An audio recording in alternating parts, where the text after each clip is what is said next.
नमस्कार, मैं कमलेश कबीर आपका एक बार फिर स्वागत करता हूं इस नए एपिसोड में। आज के इस एपिसोड में एक बार फिर हम बात करेंगे पाकिस्तान की। हम बात करने वाले हैं आतंकवाद की। पाकिस्तान जो लगातार आपने देखा होगा, जब भारत ने ऑपरेशन सिंदूर लॉन्च किया, पाकिस्तान में मिसाइल अटैक किए, उसके बाद से पाकिस्तानी मीडिया लगातार एक खबर चला रहा है और वो खबर है भारत के दहशतगर्दों ने।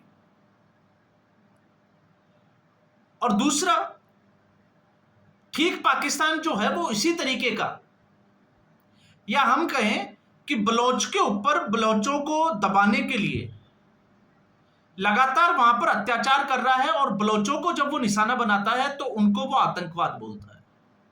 तो पाकिस्तान की नजर में इस वक्त आतंकवाद जो है वो भारत की तरफ से है या फिर बलोचिस्तान की तरफ से है।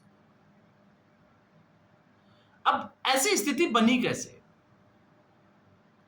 तो जो लोग आकलन कर रहे थे पाकिस्तान में, पाकिस्तान की सरकार, पाकिस्तान की फौज, पाकिस्तान अब उससे जो है वो 2 कदम आगे जा चुका है। और 2 कदम आगे कैसे जा चुका है? जो आईएमएफ ने लोन दिया, अब अमेरिका का जो स्वार्थ क्या छुपा हुआ था उसमें, कि उसने युद्ध की स्थिति में पाकिस्तान को लोन सैंक्शन किया और जो लोन मिला, तो अब लग रहा था जैसे पूरी दुनिया की अगर हम बात करें तो कई बार जो है वो हम इस गलतफहमी का शिकार हो जाते हैं कि उस देश ने या उस देश को जो है वो फंड दिया गया और ये फंड जो है वो लोक कल्याणकारी कार्यों के लिए इस्तेमाल किया जाएगा। तो आईएमएफ ने लोन दिया पाकिस्तान को। अब पाकिस्तान को लोन दिया तो एक स्तर पे अगर हम देखते हैं तो इसका कारण ये होता है कि पाकिस्तान की आवाम के लिए पाकिस्तान की सरकार उनको खर्च करेगी, लेकिन पाकिस्तान सरकार उनको खर्च कहां कर रही है ये पूरी दुनिया को पता है। लेकिन फिर भी एक के बाद एक देश, कोई भी देश हो, चाहे वो अमेरिका हो, चाइना हो, कोई भी देश हो दुनिया का, डिप्लोमेटिकली अगर हम देखते हैं तो फिर भी वो जो है वो उसको जानबूझकर नजरअंदाज करते हैं। ये एक बड़े इस पूरी दुनिया के लिए जो है वो चिंता का विषय है। ये अमेरिका की भी यही जो है वो बात लागू होती है कि एक तरफ अमेरिका ये कहता है कि आतंकवाद को जड़ से खत्म कर देना चाहिए और दूसरी तरफ आतंकवाद को पालने और पोषित करने में अमेरिका का बड़ा हाथ है। अब अगर हम देखें, नरेंद्र मोदी के आने के बाद अमेरिका जो है वो घुटनों पर आया है, वरना इससे पहले तक का इतिहास था कि अमेरिका हमेशा पाकिस्तान के साथ ही खड़ा था। और अगर लादेन जो है उस 11 सितंबर 2001 की वो जो घटना थी, अगर वो उस दिन वहां पर अटैक नहीं करता तो शायद अमेरिका जो है वो आतंकवाद वर्ड, या भारत जब भी आतंकवाद को उठाता था मुद्दा, तो अमेरिका जो है वो उसको नकार देता था और आज भी वही स्थिति बनी रहती। अब मैं ऐसा क्यों कह रहा हूं? क्योंकि अमेरिका ने पाकिस्तान का जो आईएमएफ का फंड था वो सैंक्शन होने दिया और अब पाकिस्तान के प्रधानमंत्री शहबाज शरीफ उसमें से 14 करोड़ रुपए मसूद अजहर को देने जा रहा है। अब आप सोच के देखिए कि उस पैसे का इस्तेमाल कहां किया जाएगा। सवाल यह भी खड़ा होता है कि मसूद अजहर को 14 करोड़ रुपए की क्या जरूरत है जब उसका पूरा परिवार जो है वो नेस्तो नाबूद हो गया। वो खुद मोस्ट वांटेड जो है वो आतंकवादियों की लिस्ट में है। पाकिस्तान उसको बचाता है, दुनिया के सामने कुछ अलग रखता है, लेकिन सच्चाई यह है कि आज के समय में सेना से भी बड़ा अगर कोई सरकार को चलाता है आसिम मुनीर जैसे, तो ये मसूद अजहर जैसे लोगों के तलवे चाटने वाले हैं। जिस तरफ वो इशारा करते हैं, चाहे वो हाफिज सईद हो या मसूद अजहर हो। आप खुद ही सोच के देखिए कि भारत में अगर कोई आतंकवादी मारा जाता है तो क्या सरकार उसको करोड़ों रुपए देती है? हमने देखा है रेलवे की दुर्घटना हुई, किसी की सड़क दुर्घटना में मौत हो गई, कोई ऐसा हादसा हो गया तो सरकार जो है वो एक सहायता राशि उसके परिवार को देती है। लेकिन ऐसा पहली बार हो रहा है और खुले में हो रहा है कि पाकिस्तान जो है वो हर आतंकवादी की कीमत 1 करोड़ रुपए उसके हिसाब से जो है वो मसूद अजहर को दे रहा है। और उसके बाद में अगर कोई देश ये कहे कि आतंकवाद के ऊपर पाकिस्तान लगाम लगाए, तो फिर ये जो है वो बड़ी बेईमानी होगी अपने देश के लोगों के साथ में भी और दूसरे देशों के साथ में भी। तो अमेरिका जो है वो उसी स्थिति में, आज की स्थिति में अगर हम देखें तो वहीं पे खड़ा है। और पाकिस्तान की नजर से अगर हम देखते हैं तो जहां पाकिस्तान एक तरफ जो है वो मसूद अजहर को करोड़ों रुपए दे रहा है, अगर ये करोड़ों रुपए पाकिस्तान अपनी आवाम के लिए खर्च करे तो एक अलग बात होती है। तो मसूद अजहर अब इन 14 करोड़ रुपए का क्या करेगा? वो गोला बारूद खरीदेगा, वो जिहादी तैयार करेंगे और फिर उसके बाद में आतंकवादी घटनाओं को अंजाम देंगे। तो स्थिति आपको समझ में आएगी कि पाकिस्तान की इस वक्त क्या चल रही है।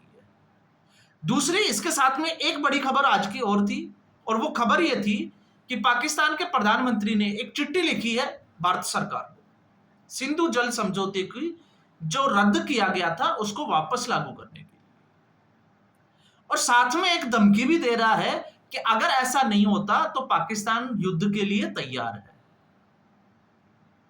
तो अब सवाल फिर वहीं आके घूम के आके जो है वो खड़ा हो जाता है कि पाकिस्तान से अभी अपना देश जो है वो संभाले नहीं जा रहा।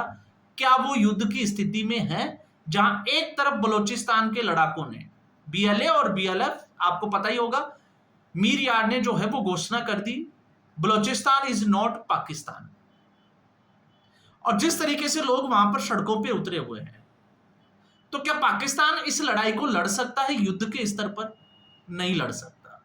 तो पाकिस्तान इस लड़ाई को लड़ने का प्रयास तो करेगा, लेकिन एक बार फिर जो है वो आतंकवाद के सहारे ही इसको लड़ने का प्रयास करेगा। और आप देख लीजिएगा, 100 आतंकवादी अभी जो है वो सरकार की तरफ से दावा किया जा रहा है, हालांकि इनकी संख्या ज्यादा हो सकती है, लेकिन बहुत जल्दी जो है वो फिर आतंकवादी तैयार किए जाएंगे, क्योंकि 14 करोड़ रुपए ऐसे लड़ाकों के लिए बहुत होते हैं जो आतंकवाद की घटनाएं फैलाते हैं। तो पाकिस्तान इस स्थिति में, मुझे लगता है कि पाकिस्तान का नाम जो है वो आतंकिस्तान हो जाना चाहिए। वहां पे सरकार, अगर कोई ये कहता है शहबाज शरीफ जो प्रधानमंत्री है वो सरकार में है, तो ये कहना जो है वो बिल्कुल गलत होगा, क्योंकि पाकिस्तान में इस वक्त सरकार नाम की कोई चीज नहीं है। सरकार सिर्फ और सिर्फ जो है वो कठपुतली की है, और 1947 के बाद में इतिहास भी रहा है पाकिस्तान का कि कोई भी सरकार 5 साल का अपना टेन्योर जो है वो पूरा नहीं कर पाई। इंक्लूडिंग आप देख लीजिए इमरान खान जो कि अभी जेल में बंद है, वो भी पूरा अपना टर्म जो है वो 5 साल का खत्म नहीं कर पाए। तो शहबाज शरीफ की मजबूरी आप समझ सकते हैं। शहबाज शरीफ किसके इशारे पे चल रहा है? तो सीधे तौर से इस वक्त पाकिस्तान को चलाने वाले दो ही व्यक्ति है, एक हाफिज सईद है और दूसरा मसूद अजहर है। तो भारत जब ये कहता है कि आतंकवाद और आतंकवाद परस्त सरकार दोनों एक ही है, तो मुझे लगता है कि इस बार जो है वो ये कहना बिल्कुल गलत नहीं होगा, और ये भारत ने पूरी दुनिया को मैसेज दिया है कि पाकिस्तान ही आतंकवादी है। जो कहते थे कि आतंकवाद का धर्म नहीं है, हो सकता है आज उनके लिए, उनके मुंह में जो है वो दही जम जाएगा।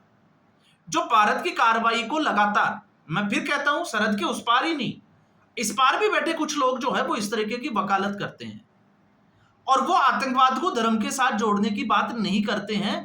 तो आज उनके सामने सवाल यह है कि आखिर मसूद अजहर को पाकिस्तान की सरकार ने 14 करोड़ रुपए दिए, तो फिर पाकिस्तान का धर्म क्या है? एक बार आप आतंकवाद को छोड़ दीजिए, पाकिस्तान इस्लामिक कंट्री है या नहीं है?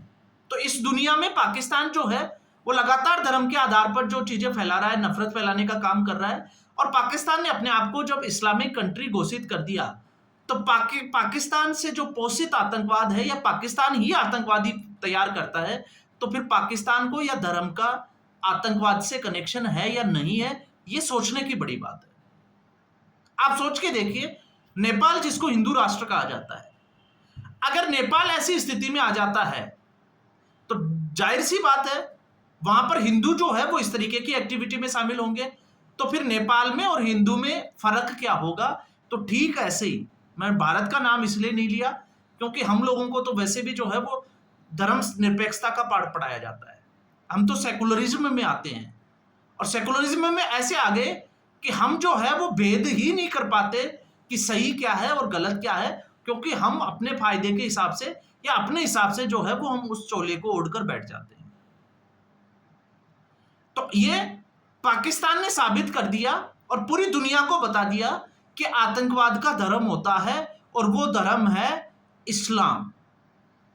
इस पूरे दुनिया में, और उसका केंद्र जो है वो अकेला एक ऐसा देश है पाकिस्तान, जो इस गोला बारूद के ऊपर बैठा है। ना वो खुद सुरक्षित है, ना उसके आसपास जितने भी जो कंट्री है वो सुरक्षित है।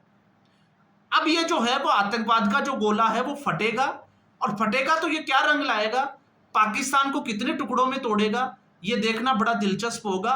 और ये आप मान के चलिए फुल एंड फाइनल, आज नहीं तो कल पाकिस्तान के टुकड़े होना तय है। और ये किसी को करने की जरूरत नहीं है, क्योंकि पाकिस्तान की जो सरकार है और जो पैसा है, जो आईएमएफ का फंड आया है, मान के चलिए उसमें से 14 करोड़ की हम बात करते हैं कि 14 करोड़ मसूद अजहर को दे दिए जाएंगे।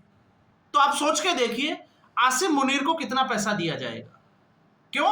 क्योंकि रिटायरमेंट के बाद में आसिफ मुनीर को पाकिस्तान के बाहर किसी देश में सेटल होना है, तो उसके लिए पैसा कौन देगा? पाकिस्तान के जो मंत्री है, बड़े बड़े जो सैन्य अधिकारी है, जो जैसे ही इनका टेन्योर खत्म होगा विदेश में जाकर ये सेटल होंगे, तो वो कौन सा पैसा इस्तेमाल करेंगे? वो इस फंड को इस्तेमाल करेंगे। और आप ये भी देखिए कि अमेरिका को सब कुछ पता होते हुए भी आंख बंद कर कर बैठा है। क्यों बैठा है? क्योंकि अमेरिका की अपनी एक मजबूरी है, उसकी अपनी एक कूटनीति है। और सबसे बड़ी बात यह है कि अमेरिका को जो है वो अपना मार्केट खराब नहीं करना, उसको पाकिस्तान के साथ भी उतना ही व्यापार करना है। अमेरिका चाहता है कि चाइना के जो कदम पाकिस्तान में है वो कमजोर पड़ जाएं, लेकिन ऐसा होता हुआ नजर नहीं आ रहा। क्यों नजर नहीं आ रहा? क्योंकि चाइना इस वक्त पाकिस्तान के ऊपर, पाकिस्तान को पैसा देकर पूरी तरीके से हावी है। और उसका सबसे अच्छा एग्जाम्पल है, पिछले वीडियो में मैंने बलूचिस्तान के में बात की थी, सीपीईसी प्रोजेक्ट, जो सबसे बड़ा जिसका जो है वो हम कहें कि रास्ता बलूचिस्तान से होकर गुजरता है। तो इससे आप समझ सकते हैं कि जो लोग कहते थे, और ये हमेशा जो है वो हमारे मन में भी सवाल उठता है और हम बोलने से पहले जो है वो हिचकिचाते हैं, लेकिन अब जब पूरी दुनिया ने साफ तौर से देख लिया कि मसूद अजहर को पैसे दिए जा रहे हैं, तो फिर मुझे नहीं लगता कि इसमें हिचकिचाहट होनी चाहिए ये कहने में कि आतंकवाद का धर्म होता है, और धर्म है मुस्लिम धर्म। तो इस एपिसोड में तो फिलहाल इतना ही। उम्मीद करूंगा वीडियो एपिसोड आपको पसंद आया होगा। वीडियो को लाइक करें, शेयर करें, चैनल जरूर सब्सक्राइब करें। धन्यवाद।